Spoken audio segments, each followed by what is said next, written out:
But to answer your question, I'm good, man. Yeah. I'm good. It's one of my only days off, so I'm kind of even though I'm doing this, like this is something I enjoy I doing. know I'm So wasting your time. You can be no, doing a man, that's what I'm million saying. other Like things. I like doing this. Yeah. It's like one of the things that kind of are keeping me on YouTube right now. Doing this new series, You heard it here first, folks. John's going to leave I'm going YouTube in to a matter leave of months. YouTube in when this series is over. When I run out of YouTube. When he runs out of YouTubers to interview, he's gonna be like, fuck it, I'm throwing in the towel. My last. What's going on, everyone? John here, back again with episode number 5 of Real Talk. Today's guest is none other than Griffin from Men vs. Movies, one of my good buddies inside and outside of the whole YouTube community space thing. And I know you guys have a lot of questions. First off, where have these episodes been? Why has it taken you so long? And why am I wearing a Steelers jersey? Well, it is Sunday right now. At the time of recording, I'm actually watching the game in the background, but I decided to, hey, you know what? Kind of, the reason why I haven't been doing these is kind of just a lot's been going on, and I tried to, I've done Real Talk podcasts here and there and stuff. Anyways, I think you guys noticed that I'm kind of trying to, get a little bit more content going, so hopefully I can. This one was shot almost like a month ago. In the episode, me and Griffin go over, that he's going to TIFF at one point. We during the interview, he was going to the Toronto Film Festival. Toronto International Film Festival. He's already back. He's seen some films and stuff like that. So, yeah, again, my apologies to Griffin and all you guys. I know I said I was going to try to do these Real Talk episodes weekly. But hopefully now, other than that, nothing's going to, kind of, get in the way. So hopefully, you know how life is. Anyways, so in the episode, like I said, me and Griffin talk about him going to TIFF. But also we kind of get into, hey, Griffin's not from California, so where he came from and stuff like that. Obviously, like we always do, how he got into this whole YouTube space, his love of movies, and just a lot of stuff we actually cover in this episode. And I really, really like how it turned out, their interview and everything. So, without further ado, guys, here is the episode with me and Griffin from Men vs. Movies. Alright guys, so I'm here with my special guest for this interview, as you guys heard, is none other than Mr. Griffin from Men vs. Movies. Griffin, what's up, man? How are you? Hey, how's it going? Thanks for having me on here. I'm glad we could finally get this done. I know it's been a little bit of a struggle for the past couple of weeks. We've been trying to do this for like a month, and then when we actually doing this, we have some technical difficulties, but we got that out of the way. My Yeti is just a ginormous piece of shit, essentially. And I guess because of like the USB situation, like more power was being given to the mic than was needed, and so it was like blowing it out. And so I have the input volume essentially set to like 2%. If you're an audio person, you know what I'm talking about, but like if you're not, then I'm sorry for boring you. But it's we got through it. We're here. We are recording. We're live. Well, we're not live. We're live. We debated about going live. We debated about it, but maybe sometime in the near future. I'm just looking over here at Zach's. The fuck? This ugly banner. Who's that fucking guy? What's this? No, I don't know. It was like a wolf. What is that for? Oh, probably Wolf of Wall Street. Wolf of Wall Street. Knowing that asshole. Wow, Zach, that's really on the nose, man. Come on. No, but we're here talking about you, man. Griffin. Talking about me. Movies. Oh, jeez. Yes. We met a while back, like in May, right? I would say we met even before that. We met like... Schmodown. And was that March? I have no idea. That was March. I think was it March? That was the first Schmodown. It was in March. I mean, I had known you before then, but not like really. We met in person. We met in person. Yeah. Back in March, for the. It's a Schmodown event. Yeah, the Schmodown event. Yeah. And we're bummed because we're not going to this next one. No, yeah, I mean, you are. You're taking my ticket, aren't you? Well, I would, but it's just like, since I found out through Zach, like, he's not coming, and then I was like, okay, I'm not fully equipped to go. And then Long Beach Comic Con, remember? So now, right. if I don't go, I can go to both days.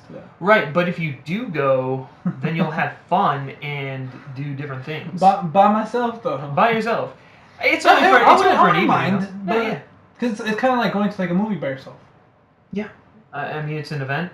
There'll be other schmo fans there. Yeah, get to meet new people, maybe. Yeah, you get a free ticket out of it. Yeah. Yeah, I'm not front row seats. Yeah, right. You get a front row seat. I mean, come on, man. The whole package is already for you. But yeah, I'm not going. We'll see. Why aren't you going, man? I am going to Toronto International Film Festival. I'm going to TIFF this year. Yeah. I don't know how. Who'd you have to bribe or? You didn't really have to bribe very many people. I have a knee friend. pads involved. Yeah, right. There's a lot of those. No, I have a friend who lives in Toronto. You can check out his channel. It's called Real School. Mr. Michael Johnson, great guy. We applied as like press together. Yeah. And we were allotted 5 press vouchers. So that means we can get into 5 shows. As press technically. Yeah. But the rest of the shows that I'm going to be seeing there, I'm basically going to, have to buy my own tickets. And since I'm already going to be there, do the whole line shindig. And stuff. Yeah, exactly. So like, since I'm already going to be there and I qualify as press, I figured, I'm just going to buy regular tickets and see films as well. So yeah, that's really exciting. I've already got my like list of films I want to see. I'm hopefully, fingers crossed, I'm going to be able to use one of those press vouchers for Halloween. So midnight, right? Midnight Madness. Yeah, the premiere of Halloween is going to happen at TIFF. It's going to be at they'll have a showing at like 11:30 and then like 11:59. Yeah. So yeah, that's going to be a lot of fun. That's exciting, man. Yeah, I'm really looking forward to it. Never covered a film festival before. First time in Canada? No, I've been to Canada before. I've been to Niagara Falls a few times. The Canadian side, not the American side.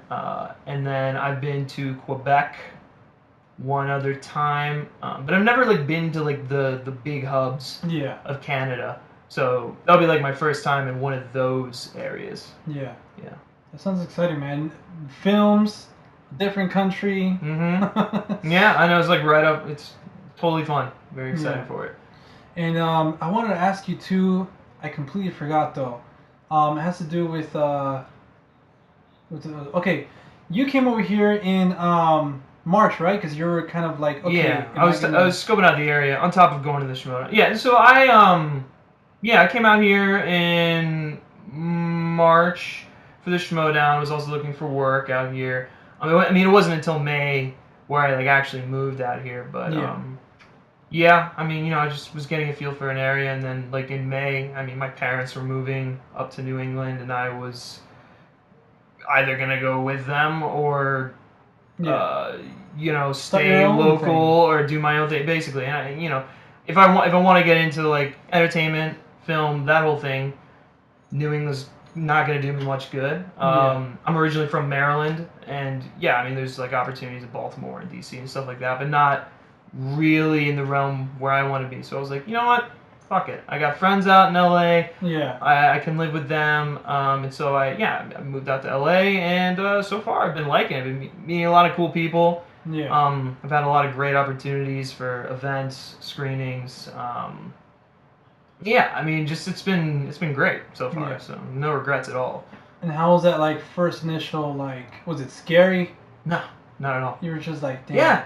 See, it's so weird. I'm like weird in the way where it's like people, people usually are like really like afraid, I guess, of like venturing out of their comfort zone, and I've never really had that problem. I'm just always just like, I go with the flow. I'm very relaxed. Yeah. When I was looking at like it, man. Yeah, right. No, when I was graduating high school and a bunch of my friends were like, looking at schools, a lot of them were looking at local schools, and I was just like, fuck that. I want to get out. I want to go do different stuff. I want like a great college experience. Yeah. I want to go out of state. And I just did the damn thing. That's exactly what happened. I applied to a bunch of schools, and eventually, upon the ones I got on, I decided to go to Purdue University. So yeah, and that was it was awesome. I wouldn't have had it any other way. Definitely, if you're looking at, if you're a senior in high school and you're applying to schools and stuff like that, my God, just get out of your comfort zone. Go see the world and have fun in a different state. Yeah.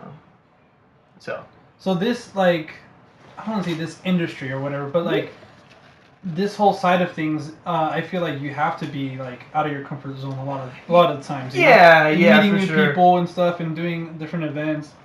Yeah. And stuff like that. So, how are you, Lisa? So far, you're like in LA, right? So far, so good. Yeah. The well, traffic and all that stuff. I say like lightly. I mean, like there's obviously, it's there's like charm to it, but at the same time, it's also kind of a shithole in some areas. You know what I'm saying? Like but I guess that's like kind of like the case with most cities. It's like they have like nice areas and like not so nice areas and whatnot. But yeah. I mean, just like the experiences and the people so far, I've enjoyed a lot. Yeah. You ever thinking about going back? Going back home? Not yet. Yeah. I mean, there's parts to the East Coast that I definitely miss, like the greenery. Yeah. I don't miss the fucking humidity. I'll tell you that. The humidity is the one thing I have willingly just given up by moving out here. It's been great because at least when it's hot here, it's just like it's hot and you can kind of cope with it. Yeah. On the East Coast, on the East Coast, it's like it'll be like 88 or it'll be like 85 degrees and it'll feel like it's like 100 degrees because of the fucking humidity. Yeah. And it's just like you feel like you're in a swamp and you don't want to deal with that whole thing. So I really enjoyed not having that. But the fall time on the East Coast, especially in New England and where I'm from as well, you don't really get that here. Yeah. You don't get that nice coolness and then also like the changing of the leaves and stuff like that. So I like the East Coast and I miss certain elements of it, but I'm not like crying to go home, I guess you could say. Like you're not a homesick or anything like that. No, yeah, I don't really get homesick. It's weird. Yeah, That's cool. I've never had that issue. Like I was just wondering because it's like for me, like fuck, like I know this is gonna be like not really, but like if I had to move to the East Coast or something, would I be able to do it and all that stuff? Like I'd like to say yes, but then again, like what would I want to be doing over there? You know what I'm saying? Hey man, New York's a cool city. A lot of great I've never been there. But I've always been wanting to go. Gotta go. It's very different. There's a lot of hustle bustle, but it's just like some of the stuff over there is just like so iconic that it's just you got to go see it. And when you're there, you feel really like immersed in the city, and I enjoy one that. with the city. Yeah, exactly. It's got like a classic city charm to it, and something like that. I always like going up to New York. Is it like Taxi Driver? Yeah, New York is all like Taxi Driver. Taxi Driver is actually the I don't even know the right word for it. It's just like Taxi Driver is the biography of New York. No, I'm just kidding.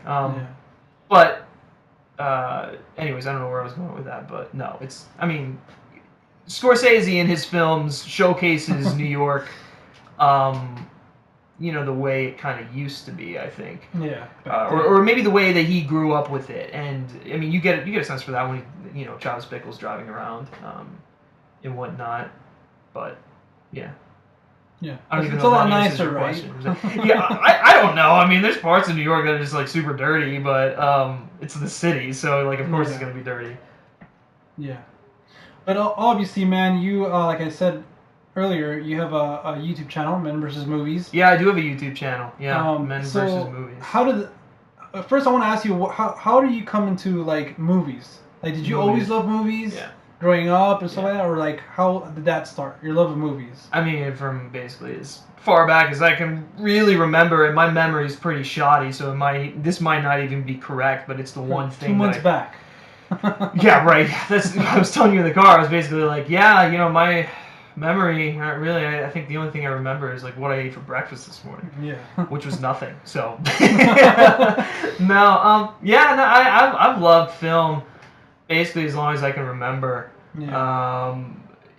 I distinctly I had like flashes and fragments of one of my uncles, sitting me down and having me watch The Phantom Menace, which was also my first introduction to Star Wars. Was a prequel. I know some people consider that sacrilege, but I thought it was cool at the time. How dare you? No, dude, I have it's not a great movie, but I have like some reverence for it, and I think there's good stuff in it. I like Darth Maul. I like the lightsaber battles. The score. I mean, my God, it's one of John Williams' best, if not his best, Star Wars score. And like the 3 battles at the end, it was kind of basically improving upon what they did in Return of the Jedi. But that aside, I mean that's kind of just where I've always just been like infatuated with the storytelling, going to like different places that you wouldn't normally go, and getting inside the head of interesting people. Yeah. And then also just like the filmmaking process in general. I think some of the stuff, that we see just kind of just blows your mind. Yeah. Which is one of the reasons I just absolutely adore Christopher Nolan. I just think he's doing stuff. How were they able to get this shot, or like? Yeah, the production behind it. I mean, like I've watched through like all like the bonus features on like the Star Wars prequels. I know everyone shits on the prequels. I have a very interesting relationship with those films. I acknowledge that most of them are not good, but I did enjoy like going through watching those bonus features. Yeah. Same here, man. Getting inside the head of Lucas and whatnot, but yeah. So it's really just always been a thing I've kind of latched onto. I love going to the theater, seeing trailers for upcoming films and being like, yeah, I want to see that. That looks great. Just getting in the atmosphere. Yeah, there's nothing. Yeah, exactly. I mean, there's nothing quite like it. It's why it's like the best storytelling medium out there, is because it just completely immerses you into what you're watching in the story that they're telling. Yeah. And when did you know, like, okay, I have to do something in films? Like, I have to do something with this passion. I don't really know, man. I mean, like, I always knew I wanted to do something, I guess, in it. But, like in high school, like early high school, counselors, parents start, like, okay, so what do you want to do? And I'm just like, I don't fucking know, man. Like, no idea. Like, yeah. But I'm just trying to figure out how I'm gonna, go after this girl or something. Right, exactly. And then it just kind of ended up me going like, I like to direct films. I want to make movies and whatnot. And I didn't really have one of those childhoods where I was like constantly out, shooting short films and stuff as a kid. I mean, I was more like playing with my Legos and video games, storytelling, watching that aspect too. Well, absolutely. I mean, I'd create like scenarios and stories in my head for these Legos. I mean, I'd like be just sitting in my room for hours, just wasting the day away, just like playing with these things, just like creating these elaborate stories. Same here, man. Yeah, but that's your creative outlet at that age. That's how you get that stuff out there, and so it's cool. But yeah, and so early high school, I went to like a few summer camps where they kind of try to teach you filmmaking, the process of it, storytelling. Everyone got to do a little bit of everything. That happened basically after I decided that I wanted to pursue directing as a career, which was my God, that you don't start out just making films as a director unless you're Damien Chazelle and you're just a fucking prodigy. You got to work your way into it. But naive kid and whatnot. And so I was like, I want to make movies. I want to, and then eventually start looking at schools, and my parents have always been pretty supportive very supportive of what I wanted to do. But they've always kind of reminded me that like, hey, you have to make money at the same time. Yeah. So I didn't necessarily go to school for filmmaking, and I'm glad I didn't at the same time because it introduced me to a whole new skill set with computer graphics, film editing, or not even film editing, just video editing in general, and online content creation. Yeah. So I got exposed to a lot of stuff during school that if I'd just gone just for filmmaking, I probably wouldn't have had exposure to, and I almost think it makes me more marketable at the same time. So I'm not pigeonholed into I want to direct movies. It's a little bit more than that. Yeah, exactly. I think too. I like that you brought that up, like filmmaking, because I mean, I know I wanted to do that too. Like I wanted to do filmmaking, and I was like looked at the Los Angeles Film School, like $43,000 a semester. It's like, I don't think I'm gonna. Well, and on top of that, man, like you can get a degree in filmmaking, but it's just like I don't know. That for me at least, like I've always looked at it as like the job placement for that isn't necessarily as good as other avenues, and then you kind of work your way into that. I mean, look at James Cameron. The guy was a physics major. He's and now he's like one of the biggest names in filmmaking, or he has been for years, for decades even. But it's always made me think, like James Cameron. He's a physics major and whatnot. At least I think he is. He's some other science and not physics. And I'm like, I bet that's helped him be so revolutionary in the technology he comes up with for filmmaking. Because you look at the stuff he does on Avatar, and the stuff he's planning to do apparently on the sequel. For the next 45 sequels. Right, yes, that no one is asking for. And I'm just like, I bet his background in science and physics and stuff like that has kind of helped him with that. Yeah, at least I think it's physics. I don't know, man. Maybe it's engineering. Some kind of science, like right? Yeah, some sort of non-artistic, major, I guess you could say. And there's a lot of stories like that, but that's the one that always sticks out to me. But yeah. Yeah. And I've always been like the type of learner, like a hands-on learner. Mm-hmm. So obviously school, I think, is not like that. Sometimes they give you a bug and say, hey, memorize this and test you on it. That's the thing. I mean, like definitely your first couple of years, it's like take these gen ed classes because we want you to have a well-rounded education. I'm like, well, this is fucking pointless. I'm just gonna get a C to pass. Yeah. I mean. Yeah, basically. In some cases, I got D's to pass. Yeah, econ and physics were not my friends, but Oh man. Anyways, but then you get your classes that are like really like in tune with what you want to do, and you're like super stoked on them, and you're like all your work is project based, and that's the stuff that I like. Cause I mean, you can learn so much from a book and whatnot, but if you're not practicing it, I don't think you get the full. Information. You don't really learn it, I guess you could say. Yeah, exactly. That's what I'm saying. Like they try to make you memorize it instead of learning it, and then like they move you on to another subject like the next week. So it's like I totally get that for sure. So I think the way I wanted to go into filmmaking is actually doing it. Like actually just grabbing my phone or a camera or something, grabbing my buddies and say, hey, let's try to do this. Let's try to make a story with what we can and stuff like that. And like I feel like that's. Because you'll learn a lot once you start make one film. Like, okay, this was shit. So next time, let's not do that. You know what I'm saying? For real, dude. Like I mean, my junior and senior year consisted of. We basically had this whole. So there was like a film major at Purdue, but it wasn't necessarily what I wanted out of it. And so we went to one of our. I was really close with a communications professor. And me and my roommate I'm living with right now, we basically went up to him and we were kind of going back and forth. And he was like, what if we did our own film? We did, we financed it. We hired professional actors. We did all the stuff that you would do, go through the motions of actually creating an actual film, so you understand what it takes and whatnot. We'll do it junior year, and then we'll also do it senior year, and that'll be your kind of like capstone for that sort of thing. So I got the opportunity to direct both films, but it was, it was a great experience. You just learn so much. You learn what you like, what you don't like. I think one of the best parts about it was the idea for the first film that we did. Yeah. I was back home on like Christmas break or something like that, and I go over to my buddy's house. I'm like, listen, we're doing this whole capstone thing where we're making a short film.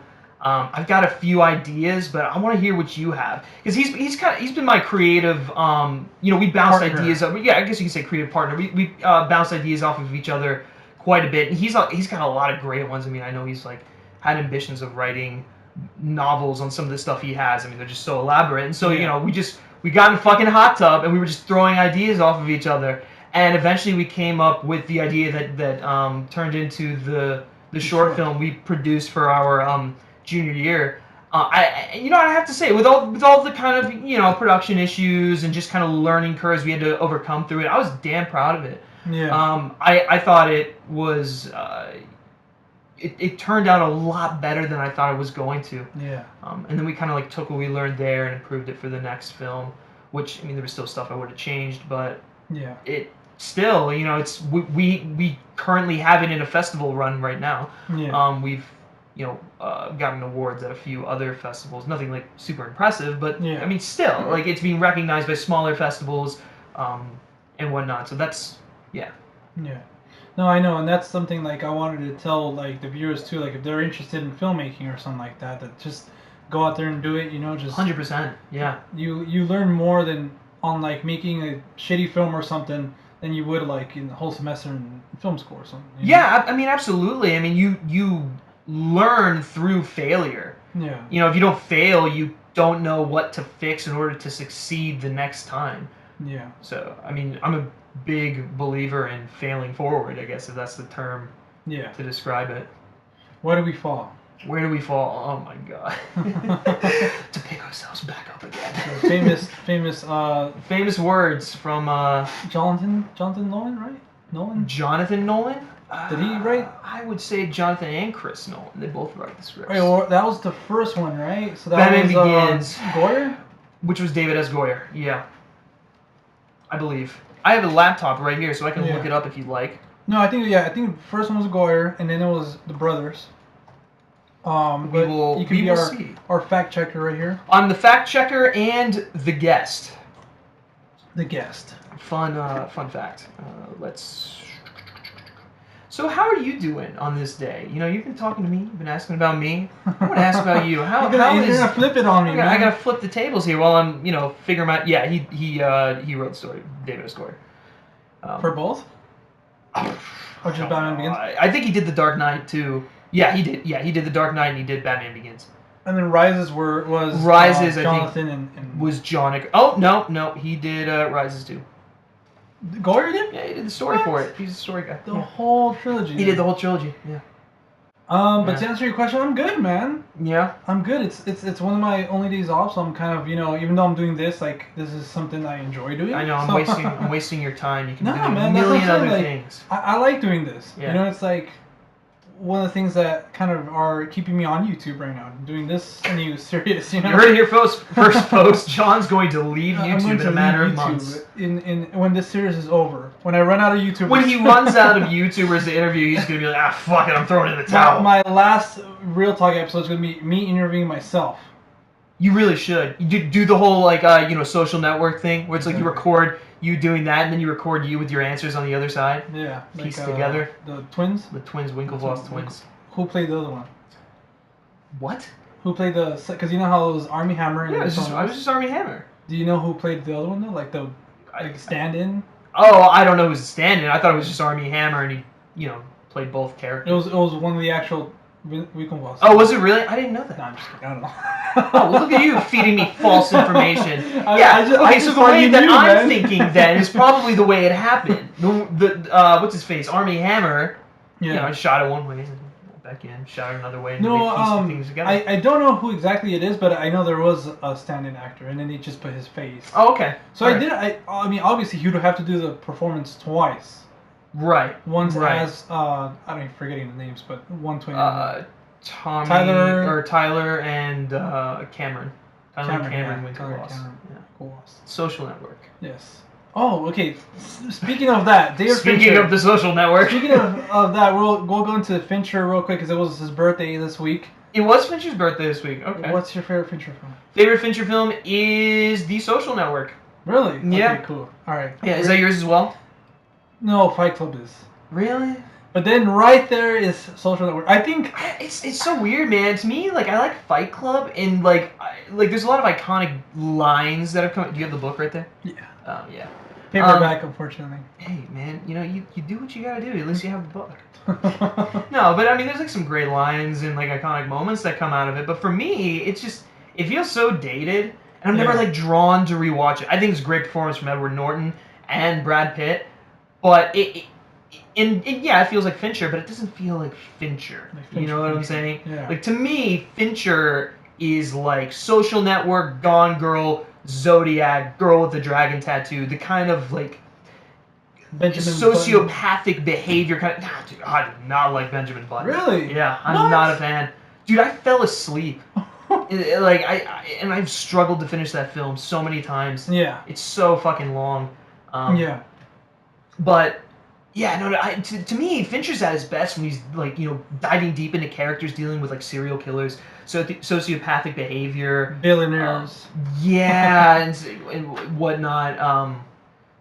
Yeah, that's when so to me, that's the more interesting side of Fincher, which I guess is kind of apparent in Fight Club, but I don't know. To me, that he's made better movies. Yeah. Social Network's my favorite, followed by Gone Girl. Yeah, Gone Girl was great. Gone Girl is. He has not done a film since, right? No, he's working on World War Z too. I'm so mad, man. He's wasting his really? time with a sequel to a movie no one wanted. Oh man, I thought that was canned already. I'm bummed. It might be canned. I mean, that. Last I heard of the project, he was. He was still behind it. I just wanted to do. He was directing it. I want him to just do something original, man. Yeah, something original. That's what he's at his best, or like an adaptation, or off of a book, something like that. He really should be doing the sequel to The Girl with the Dragon Tattoo, but... The girl with the... Was it the girl who kicked the spider's nest or something like that? Spider kicked the hornet's nest. No, the girl in the spider's web or something like that? Yeah, something like that. With Claire Foy now. Yeah. Right? What do you think of that? Do you like her taking over for Rooney Mara? I just seen the trailer for that this past week, and I think I'm okay with it. I'm interested. Yeah. You know that I want to see what happens next. You know. She's a first class talent. I'm a huge fan of her, especially with. Do you watch The Crown? No, I was gonna say The Queen, but Crown. The Crown. Yeah, you should really get into that excellent show. Yeah. She plays Queen Elizabeth and completely has earned all of those accolades, I think. But then, I mean, you saw Insane, right? Yeah. Yeah, she was great in that. Yeah, she was great. I think she's really starting to emerge in films as a talent because The Crown has kind of given her this push into stardom. Yeah. And with First Man, we just got the first reactions from Venice, and apparently it's just Damien Chazelle has knocked another one out of the park. And get me hyped, man. Yeah, dude, I'm getting myself hyped. I'm seeing it in 2 weeks. Yeah. I'm already fucking losing my mind. I can't wait to see that movie. Don't tell me nothing about it. I'm not gonna say that. That's the thing. Like, I'll probably put out a review for it and everything. Assuming that there's no embargo or whatnot, and I can do that. But I don't want. I want people to just go in and experience that movie because I hate having films overhyped for me. Yeah. And I'm kind of getting that vibe from A Star Is Born. Yeah. Oh, really? There's reviews there? Yeah, there was because it premiered at Venice as well. There was a guy there that said Bradley Cooper, his first time directing, is the next Hitchcock and Kubrick. And I'm like, oh my God, dude, you are off your rocker, man. To even say that. You're going to say that the third remake of this same story. Yeah. I mean, I can understand it being the best iteration, but you're saying that is one of the best films of all time? Yeah. I don't like that kind of hype. I mean, the trailer was cool. Oh, I'm sure, dude. I'm very much anticipating it. I think it's going to be a great movie. But I just kind of want to go into it, making up my own mind, which I will. But anyways, I just hate seeing that kind of overhype. Yeah. And I was going to ask you too, like, what's some of your most anticipated movies of the year so far? But I mean, we're already almost done. Yeah. But I know that one's been one of mine. First Man is definitely my most anticipated of the fall. Venom. I know people are shitting on that. Really, Venom? Dude, I'm fucking amped for that. Looks great. Yeah. I feel like it's really true to the character. I mean, ever since that first trailer, even I know people were just like, "Oh, it showed nothing," and I'm like, okay, would you rather it show too little or too much? I would rather err on the side of too little and... so you can experience more while watching it. Right, and it was intriguing enough where I was like, okay, I'm curious to see this. Like, I really want more of... we got some of it in the trailer of the whole We Are Venom. Like, the dynamic of the both, you know? Yeah, in that trailer, dude, I was just kind of like, oh my god, this is so cool. Yeah. And the voice especially, it just reminded me of did you ever play that the PS1 Spider-Man game? I had best Spider-Man game it is ever. By far the best Spider-Man game. And I played that game repeatedly. Like, I beat it, take a week off, go back and play it again. Like all those little comics and stuff. Yeah, Stan Lee's narration. And the stuff with Venom in that was so great. Yeah. It was kind of weird because it was like it was almost like the story took you on like a tangent, on like a mini like side quest with Spider-Man and Venom. But like save Mary Jane, right? Yeah, to save Mary Jane or something. Yeah, in the sewer, which was really cool. But the voice acting for Eddie Brock and Venom was so on point and so in line with the character. And then you guys eventually team up to take down Doc Ock and Carnage and Mysterio and whatnot. And it was just like, I want more games like that. Yeah, you know how they remade Crash? Yeah. I want that before Spider-Man. Dude, tell me about it. Yes. Like, I would rather play that than the new Spider-Man coming out. I would too. Just because I have such affection for that. I still have the PlayStation 1 disc for that, man. Oh, that was my favorite. I go back to it like every couple. Venom is one of the only Funko Pops I have. Mm-hmm. He's one of my favorite characters. He's up there right there. Yeah. You got Venom right next to Deadpool. Next to Deadpool. Shitty as Deadpool. Yeah, fuck. But, going off of what I asked you before, we were talking about Fincher. This is going to be kind of a curveball because we missed our opportunity. But what are some of your favorite films? Some of my favorite films. Like the ones you go back to, like, these are my favorite films of all time. Right. Yeah, I mean, it's so hard, you know, when you have this question.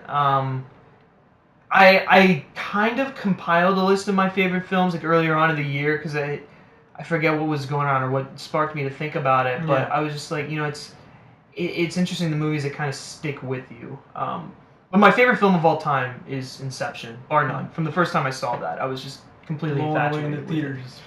Blown away, yeah. Well, I shouldn't say from the first time I saw it because there was a period of time where, like, after I saw The Dark Knight Rises, I was like, holy fuck, this trilogy is my favorite creative entity of all time. Yeah. But, you know, you go back and rewatch stuff and you're just like, yeah, this needs to go there. So, I am a complete Nolan fanboy. I'll admit it. I think the guy's a genius filmmaker. I don't think anyone is on the level that he is in terms of just like thought-provoking filmmaking. And really, you know, utilizing the medium as well. Yeah. I love that he's like, you know, fighting the crusade for still fighting on film because you can tell when stuff's been shot on digital and when stuff's been shot on film. You can tell the difference. Yeah, and it's so weird because that's one of the reasons why last year I actually thought Dunkirk should have won Best Cinematography over Blade Runner. Yeah. Blade Runner had a lot of great, just like one-shot type of stuff and like slow camera movements and great use of lighting, which, you know, I don't want to take anything away from Roger Deakins. I think the man did an incredible job, but it was one of those scenarios where it's like, I can't tell how much of this was visual effects and how much of this was Deakins. Who was a cinematographer on Dunkirk? Hoyt van Hoytema, who's probably my favorite cinematographer working to date. And I don't know, in Dunkirk you just get so much more of the contrast of the film grain, the grittiness. It's like I want to watch a film, you know. Yeah. And I feel like you get that, you know, like the little imperfections and whatnot when you see that. But anyways, tangent there. Yeah, Inception is my favorite film of all time. I love the Dark Knight trilogy. I don't separate the films. I just classify them all as one.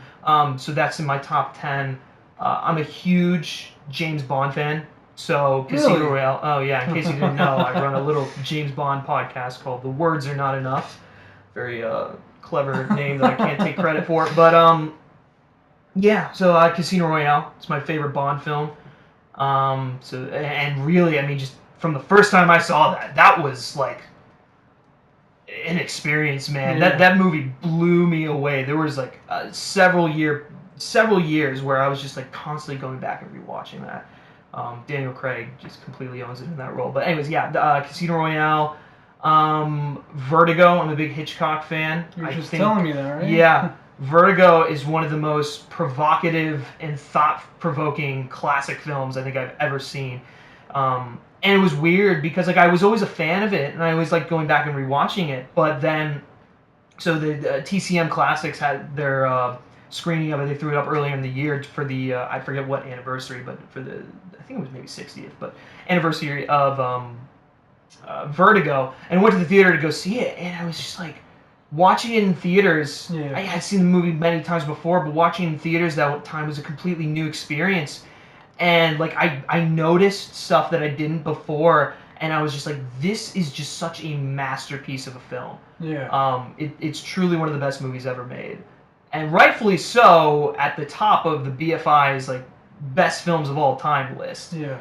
So yeah, Vertigo is great. North by Northwest for another Hitchcock, because I love the whole spy man on the run thing. That's another one I haven't seen, but I own. I sought out to get that one. Well, that's the thing. Yeah, if you're gonna look, one, that is a great example of pacing, I think. Yeah. And then also like, you know, the iconic the crop duster plane sequence. It's iconic for a reason. I mean, you end up in Mount Rushmore, right? Yeah, and then the guy hanging from Mount Rushmore. Yeah, I mean that's an iconic sequence as well. There's a lot of great moments in that film. And, you know, some days I'll be like, yeah, that's probably Hitchcock's best film. But I don't know, man. Vertigo just has so many... When you start peeling back the layers, you're like... the film gets so much more interesting. Yeah. So, yeah. Vertigo's one of them. American Beauty. I adore that movie. Yeah. From the first time I saw it. Sam Mendes? Sam Mendes. One of my favorite filmmakers, too, I gotta admit. American Beauty is one of my just all-time favorites. What does the trash bag floating in the air mean to you? Well, what does it mean to you? Just trash bag floating in the air? No, there's just so much beauty in the world. It's so just, you know, sometimes you just look at it and you know, I don't fucking know. It's the most pretentious scene in the film, but I can't really argue with someone who says that movie's pretentious or like that scene is ridiculous and pretentious. I mean, yeah, it is. Like the pie eating scene in Ghost Story. Yeah, but that's riveting. Like, you think a scene like that wouldn't be as interesting as it is, but yeah, they make it work. Yeah, definitely, man. And all right, so another it's not Hitchcock, it's Kubrick. Another film that we've both seen for the first time this year. On different occasions, but we both first saw it in the theaters.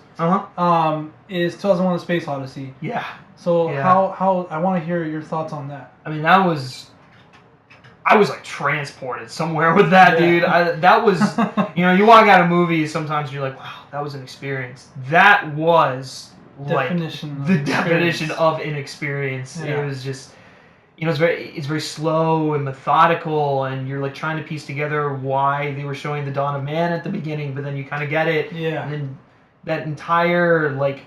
I don't even know if you can consider it the last act of the film. I guess you can. It's just like, I don't know what I'm watching, but I'm feeling something, and this is just blowing my mind. And then you go, and it's like you're the main character, kind of. Yeah, it's so weird, and there's like so many different theories on what it is. I mean, that's what I had to do because I walked out of it and I was like, I experienced something. I don't know what it is, but it was phenomenal. Yeah. And it's also just one of those things where it's like, because I saw it in 70mm IMAX, I don't know if I can ever watch that film the same way again. Yeah, exactly. I own it on Blu-ray, but I first saw it in it's not IMAX, it was like a 70mm rendition of it. Oh, cool. And I saw it in theaters. Yeah. So it's like, fuck, like I feel like that was the perfect way to watch this movie for the first time. It really is. So it's like, the music. Oh, yes. My God, it's just,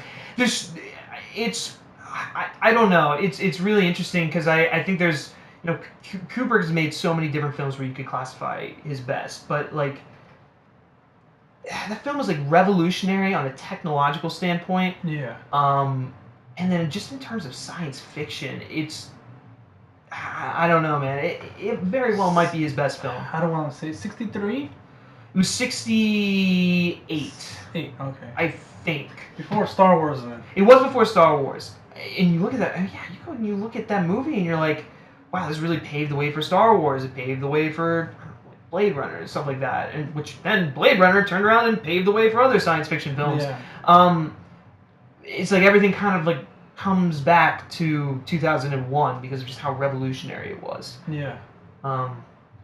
Yeah, man, it's awesome how well it holds up. Yeah, that's what I'm saying. It definitely ages well because like sometimes you see an old classic and you're like, I can see kind of, you know, the effects are not, you know, up to par or anything. But I felt like this one, if they literally could have released it today and it would have won Best Picture or something. You probably, know? Yeah. I mean, yeah, it's just one of those films that just, you know, has aged well over time. Yeah. Yeah, definitely. And one of the last things I want to ask you is, what is your opinion on the whole Oscar situation? Them adding a category for most popular. Come on, guys. So you don't like it? He said no comment. No comment. I mean, it's kind of one of the worst ideas ever. Yeah. It's fucking horrible. Might as well just change the name to Teen's Choice Award. That's what I'm saying, man. It just like devalues the award. Yeah. And, you know, what the fuck does that mean? The most popular film. So are you saying that the other films don't matter? Yeah. Like you can't. Like there's no merit to popularity, and for a film or for an awards show that's supposed to honor like the best of the best, like maybe not your favorite, but the best. It's just nonsense, and it's not going to make it relevant. And it's just slap in the face to the people in the industry, really. and then on top of that, just cutting the below the line,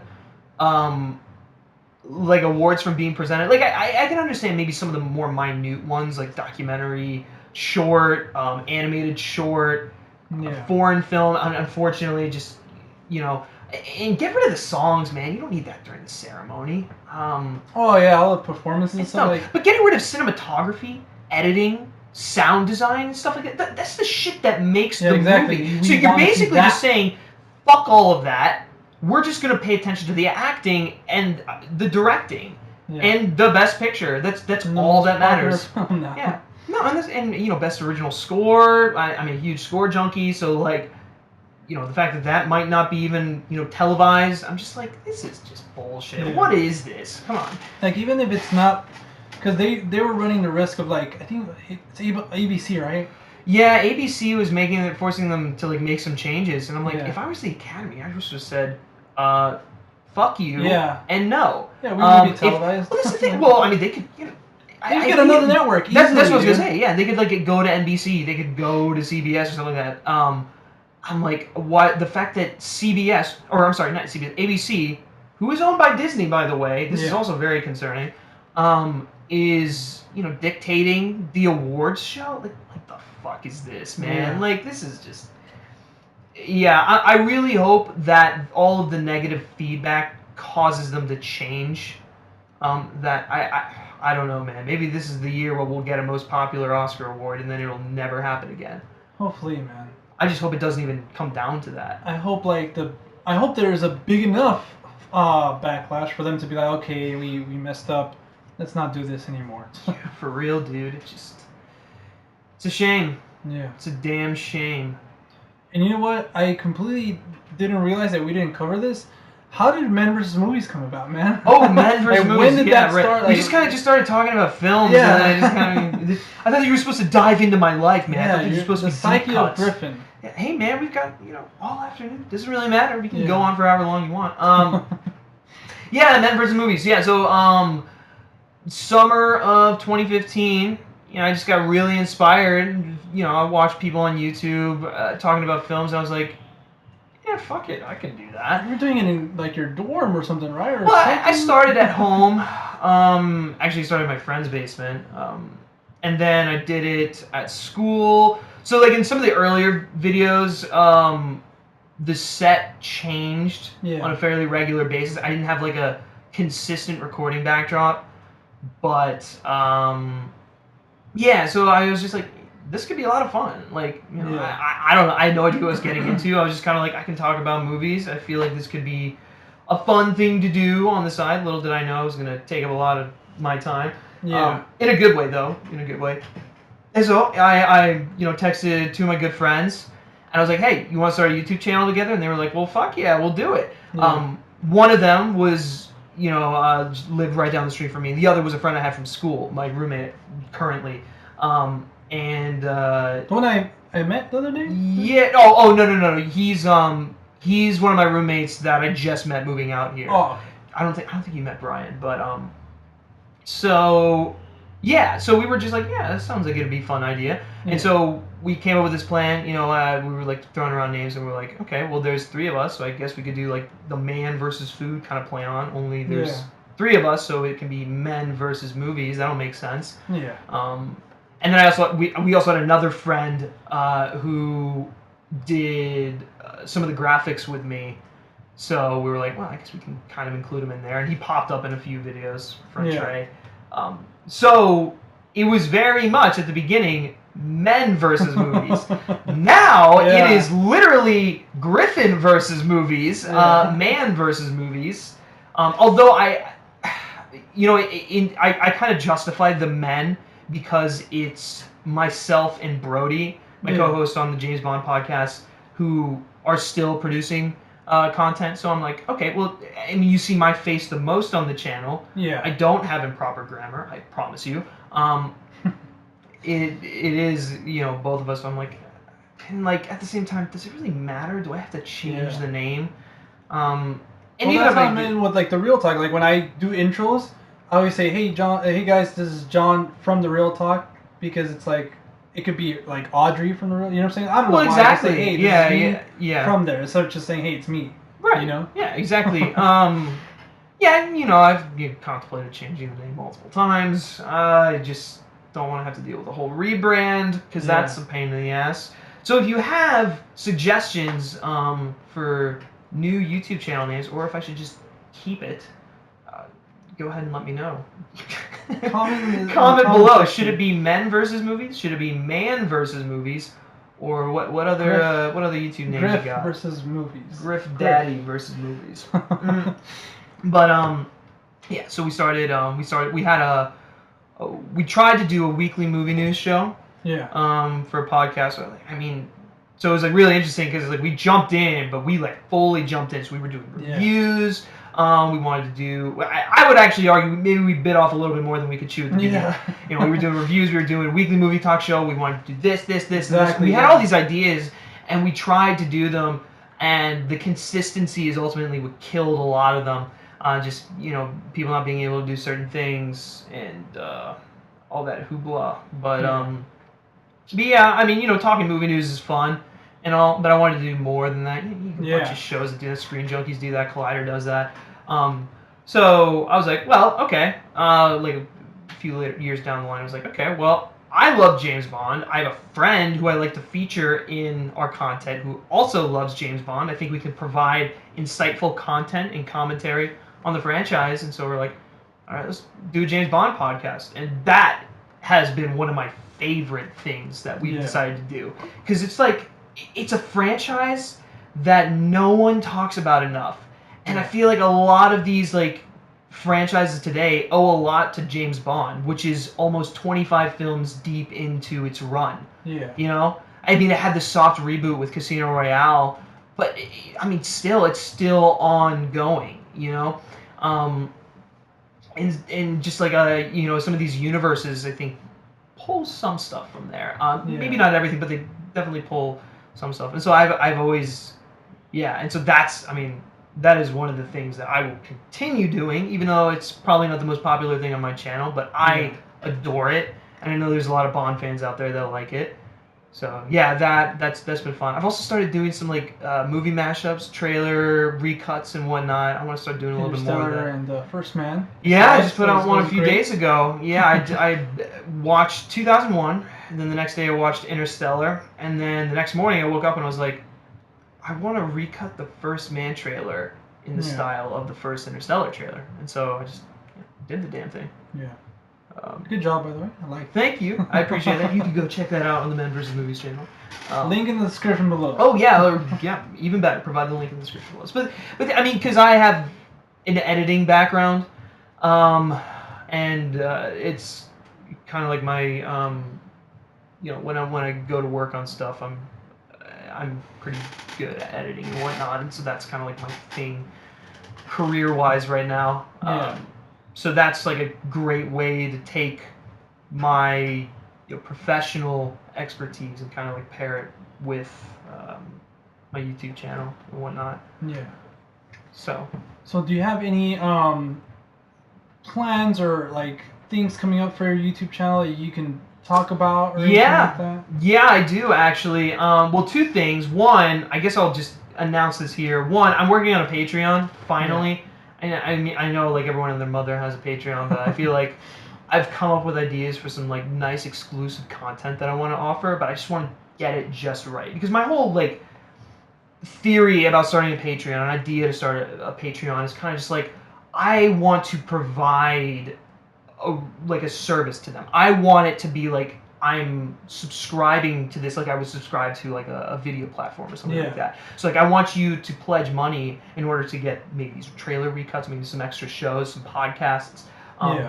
I know my friend Nick, who was one of the original members of Members of Movies, he's got a full-time job. He's a little busy, but I know he's been wanting to do a film score podcast. And so I'm like, well, if we start this Patreon, that can be something that we do on it. Yeah. And so stuff like that. I want it to be worthwhile for whoever. Yeah, exactly. I don't want it to be just like, oh, give me money to support this and so I can make a living. Like, no, that's not what I wanted. I want it to be valued in the credits. Yeah, your name will be in the credits. I will give you a shout out in every single video. Yeah. I will tweet at you on Twitter. No, I don't want that. I will follow you on Twitter. That's like some of the ones I'm like. The Patreon perks. Like, not hating on anyone who does that. $5 for this guy to follow. Well, in reality, I know they're paying the money to support them because they want to support the work they're producing because they really appreciate that, and that's great. And I love that, but at the same time, it's like I really like the exclusive content kind of thing. Yeah. Give you an incentive. I want to make it worth your while. So I'm working on that right now. I have been for a few months, and I once it's finalized, like I already have the Men vs. Movies Patreon page, but there's nothing on it. Yeah. So once that's finalized, I'll probably make an announcement or something like that.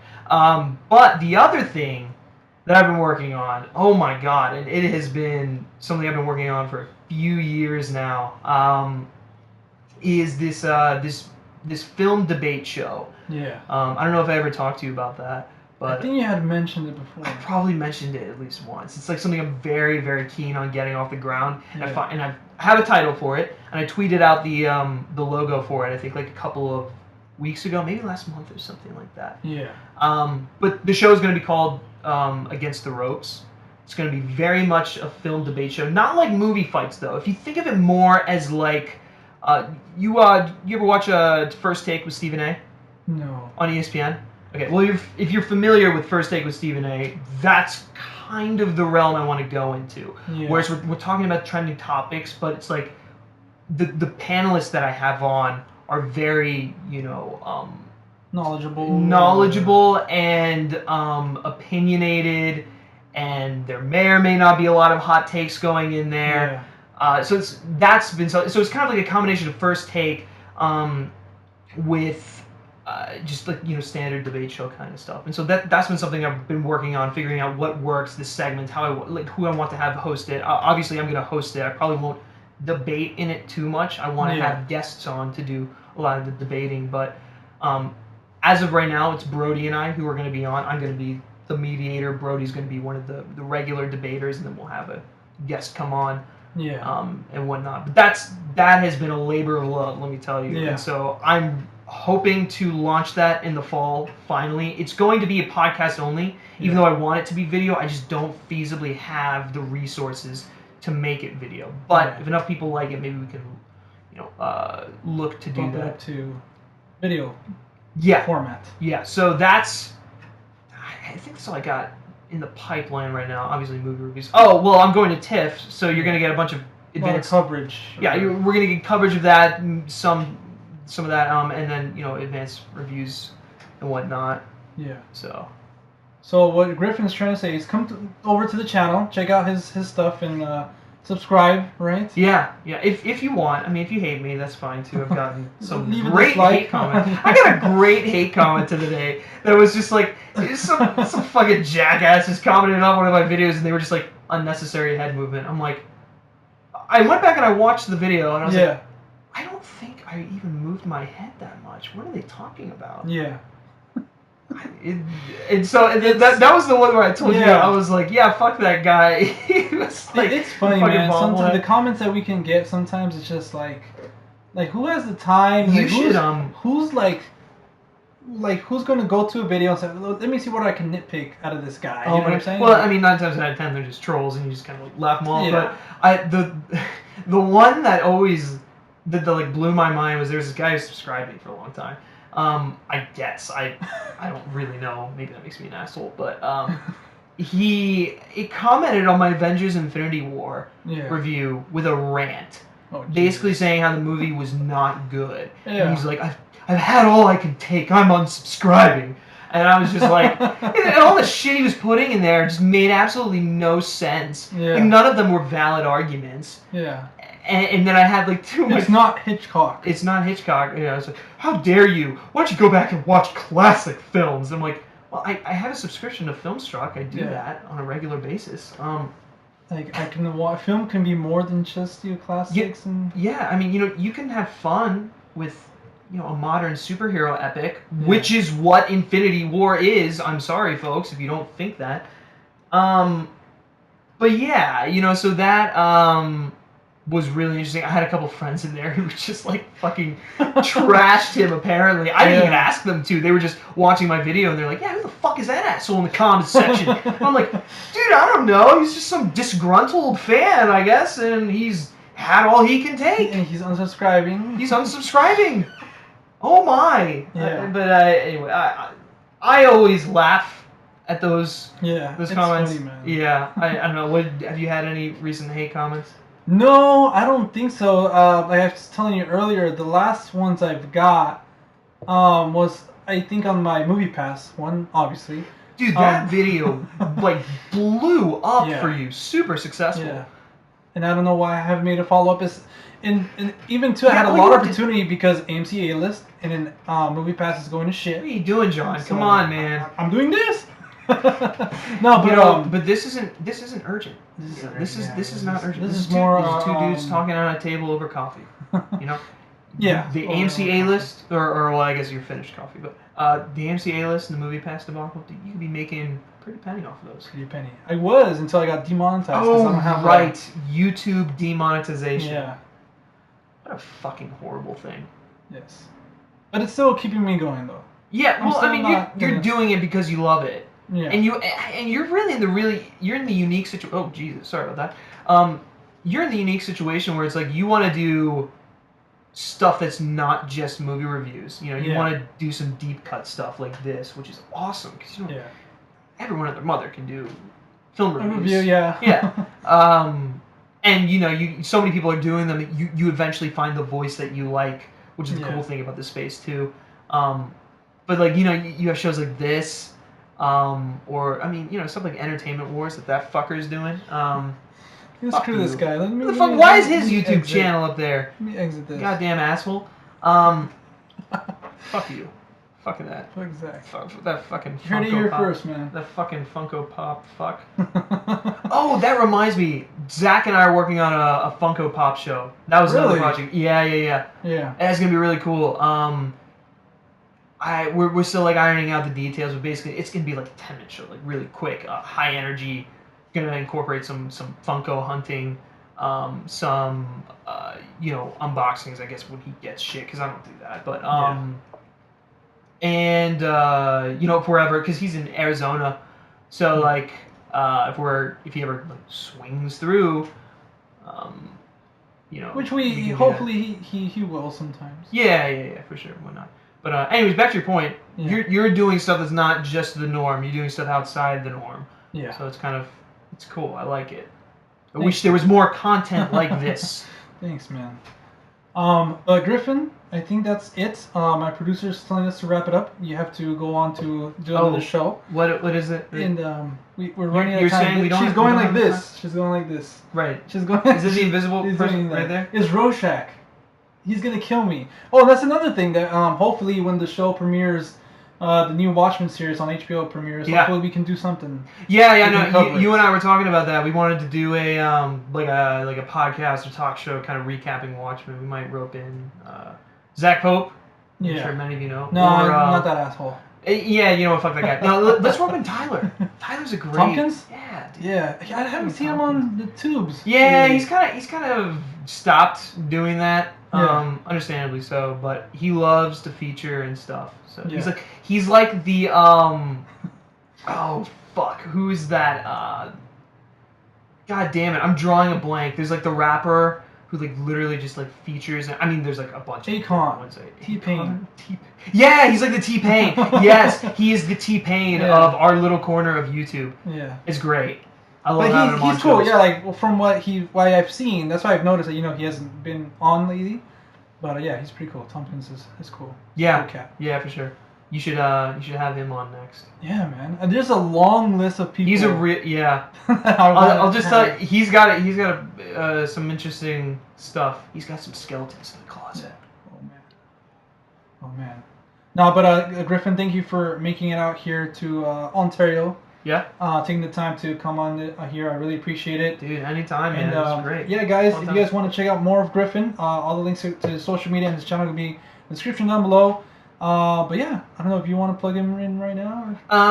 But yeah, I mean, you can go check out the Men vs. Movies channel, like John said in the description or whatnot. Also, you can just search Men vs. Movies; it'll probably be the first thing that pops up. You can like our Facebook page, follow us on Twitter, all Men vs. Movies. You can follow me specifically on Twitter at Griff Schiller. Trying to think of there's anything. Oh, I got Stardust. You can follow me on Stardust at G Schiller. I really should unify all of my social media. Yeah, man. I might work on that next. But yeah, I Stardust G Schiller. I post reactions and stuff I might not be reviewing on there, and yeah, all that good jazz. And then I normally do this at the end, and I cut to another video. But if you guys want to follow me outside of YouTube, you guys can at the Real Talk with 2 Ks, not 1 but 2. On Instagram and Twitter, and also on Stardust, just at the Real Talk. And yeah, guys, until next week, we'll see you at the movies. Later, guys. All right, everyone, so that was the interview with me and Griffin for Men vs. Movies. Hopefully you guys enjoyed it as much as I did. And again, apologies to Griffin and everybody else for taking a long time to kind of come back with these Real Talk episodes. Like I said, this one was kind of shot a while back, and you can kind of tell because of the stuff that we're talking stuff like that. But either way, it's still a great interview, and I really loved how it turned out. Next week, guys, we're going to have a part 1 of part 2. The first time I'm going to be splitting these Real Talk episodes in 2 parts because it was actually a long interview, but I love everything that we talk about. And that's going to be none other than Jordan from Room 666. Me and this guy, we get into a lot of stuff that I've been really kind of wanting to talk about and express and stuff like that. Not only about the community, just movies in general and stuff like that, how we review movies, how we approach that and stuff like that. So it's really interesting, really fascinating. I really love that one. And like I said, it's going to be a 2-parter because it is a long interview. So look forward to that next week. Other than that, guys, if you guys want to find Griffin, all his links are going to be in the description down below. Make sure to go follow him. The guy puts out great content, quality content, and it is weekly. And also, if you guys want to follow me outside of YouTube, you guys can at the Real Talk with 2 Ks on Instagram and Twitter. And until next time, guys, I'll see you at the movies. Later.